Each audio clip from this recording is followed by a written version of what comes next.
So on Thursday, I actually watched the evening news, and I don't know if anybody else saw this, but it was kind of funny, where they had Payless store. They rented this. Oh, you saw it? Anybody else see it? Oh, wow. Okay. So Payless store rented this shopping area in an expensive shopping mall in LA, and they decorated it with a lot of faux gold, and they put shoes in it. Now, they're Payless shoes, but they called the store Palais. And they just jacked up the prices, hundreds and hundreds of dollars for a pair of shoes. So then they interviewed people buying these shoes. And like one guy, he buy a pair of sneakers, and the sneakers go for like $30 at Payless, but he bought it for $700. I know, they did this to all the shoes. And so these people come and he buys these, tennis shoes for $700, and they're interviewing him, and he says, no, this is quality. He says, yeah, I know, isn't that great? He says, look at the stitching on this. This is fantastic work. You can't get this anywhere.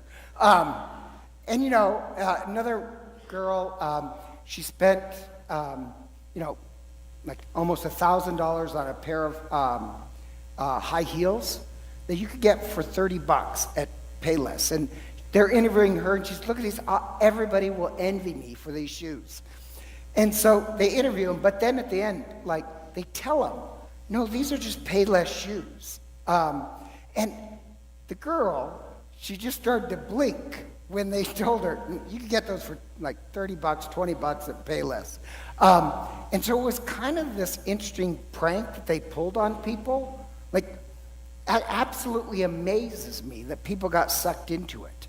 And I did find it funny, but here's just a side note. They tried something like this in Germany, by the way. The Germans never fell for it. And that just lets you know they're not going to spend $700 on a pair of sneakers. I just think that's kind of funny. But these, no offense, people in LA, they kind of were willing to shell out big bucks just to make their friends envious. Now, I did find it funny, but then my second reaction was, well, yeah, the joke's on them, but honestly, how do you know in some other way the joke isn't on me or all of you? Like, they were blinded because of their ego. They thought that they were spending hundreds of dollars on something that would make them better than anybody else. That's the click. And that wouldn't work on me because I just don't, I never really think I'm better than people because of the shoes I wear.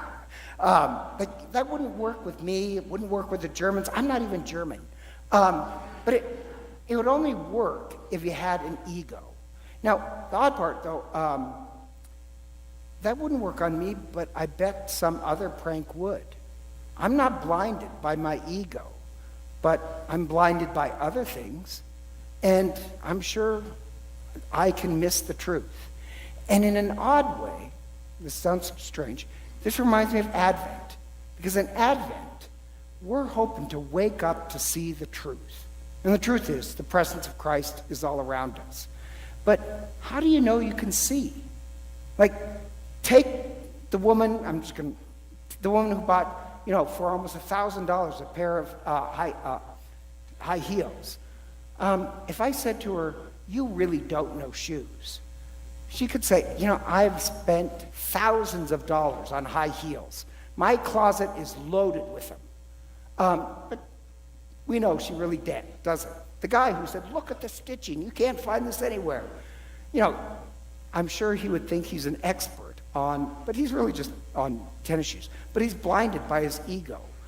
You can't see your own blindness. It's very hard to, at least. So my point being is that, that wouldn't work on me, but something else would work on me. Probably anger or impatience. We're all blinded by something. We can't completely see the truth. And so all you can hope is that you want to see the truth. So when they told the woman, no, these are just Payless shoes, I could see the way she was blinking.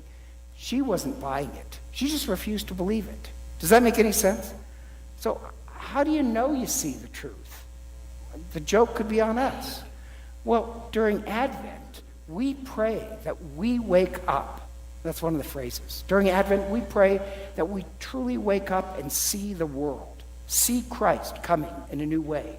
That's why the readings will have words like be awake, be vigilant, pray. And when it says pray, it doesn't mean pray asking God for something. It means prayer in the sense of the more and more you pray, wake up to what's eternal. You pray and pray so that your eyes are open to truly see the truth. That's what we're praying for. And so in Advent, we're hoping that we can see.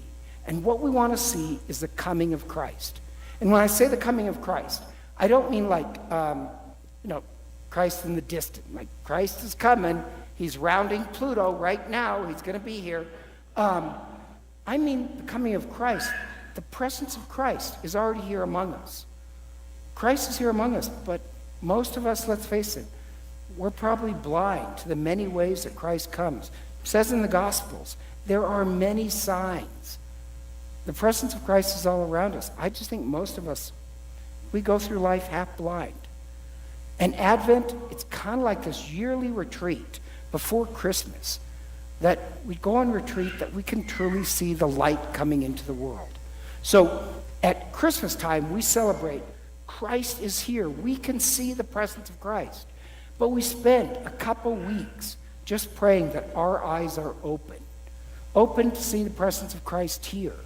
And it reminds me, in the book of Acts, Paul goes to this city called Lystra, and he wants to convert the people, and he does, to know the presence of Christ, except he says something interesting. He says, who is it who filled your bellies with food? Who is it who filled your hearts with laughter? This mystery that holds a whole universe together. You already know it. He's not telling him, he wants to teach him something that's completely foreign. They already kind of know this mystery that they're participating in. He just wants to wake up their eyes to be able to name that mystery. That's what we're doing during Advent.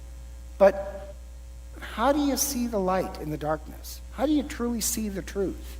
And I like how the church plays with this, the time of year that it's dark and light. Like this is the darkest days of the year. I think it's helpful to be able to see your own blindness. And I know that doesn't make sense logically, but the same way, like the people buying the Payless shoes, they couldn't see their own blindness. So of course, the trick worked. You have to want to be able to see. Where are the areas of your life that you're blind? Can you see the light of Christ in a very dark world? And so I like we do this thing where, like, with the Advent wreath, we'll bless the Advent wreath and light it. But I like this idea that with each week, we're getting better at recognizing the light coming into the world. I think, really, one of my memories that I really love is my mother always had an Advent wreath at our dining room table. And we would, she would say the prayers and light one candle. I just like, for kids, it educates you. No, it takes practice to be able to see the truth. It takes practice to see the presence of Christ in the world. I hope all families do it. But what I really hope is that if your Advent really works, it first starts with wanting to see the world as it is, wanting to see Christ coming in a new way. You could pull the Payless joke on somebody, but if they think they're an expert on shoes, they're still not going to believe it. You have to want to see the truth. So during this, really, year of an Advent retreat, I hope our eyes are open so that by the time we get to Christmas, we can truly celebrate, wow, we see Christ in a new way. Otherwise, really, the joke is on us. And so why don't we stand and ask God to bless our Advent wreath.